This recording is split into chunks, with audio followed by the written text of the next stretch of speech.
Ready or not, it's time for Thursday Night Football with Gary Klein. I'm Lindsay Theory for the Los Angeles Times. It seems like yesterday the Rams were on the Coliseum field, losing by a touchdown to the Washington Redskins to fall to 1-1 on the season.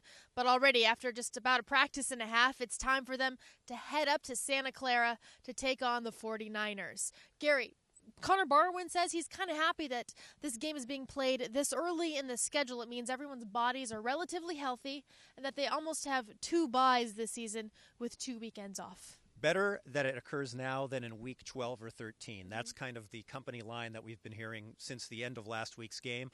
And I think the Rams are going to go into this relatively healthy. Kayvon Webster, a starting cornerback, may be out, but I think really he's the only one that's really questionable. So the Rams look pretty good, at least health-wise, going in with a short turnaround. Sean McVay was very critical of his performance calling the offense in the loss to Washington. He says he needs to figure it out, get them in a better rhythm. Of course, Todd Gurley, he looked like he was in a great rhythm as he hurdled a couple of different defenders. Though Sammy Watkins, Robert Woods, a few of those guys really didn't have a great performance and want to turn the page this week. Yeah, and the key, of course, for the Rams is going to be Jared Goff, the quarterback. A great performance in the first week, not so hot with the interception that ended the Rams' final threat against the Redskins. He's going home. He's going back to the Bay Area.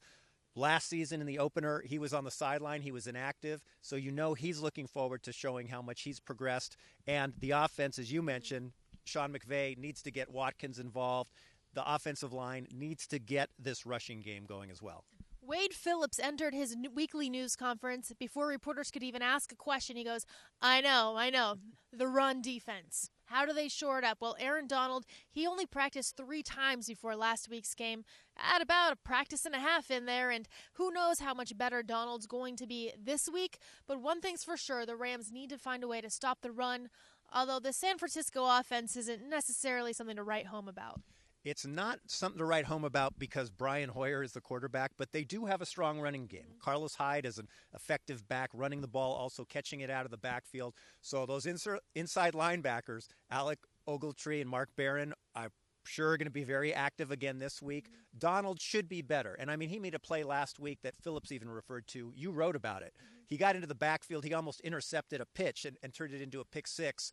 A normal defensive lineman doesn't do that. So he's shown flashes of what he can do. They're hoping he's back up to speed when they get to San Francisco. And for the second week in a row, Sean McVay is going against a staff that he's plenty familiar with. Him and Kyle Shanahan coached together for a period in Washington. There's some mixture, the LaFleur brothers between San Francisco and the Rams. Those two guys will go against each other. So there's plenty of familiarity between the two staffs, which is something that the Rams kind of dealt with last week when they played Washington. You've got to think that Sean McVay is looking forward to a time when he's not necessarily going against people who know exactly what he wants to do.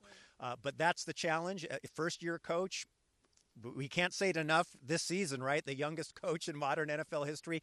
He had a challenge last week going against his mentor in Jay Gruden. Now he's got another one with a quick turnaround going against Kyle Shanahan. Thursday night is a color rush game, so I have to ask, Gary, what color are you going to be dressed from head to toe in?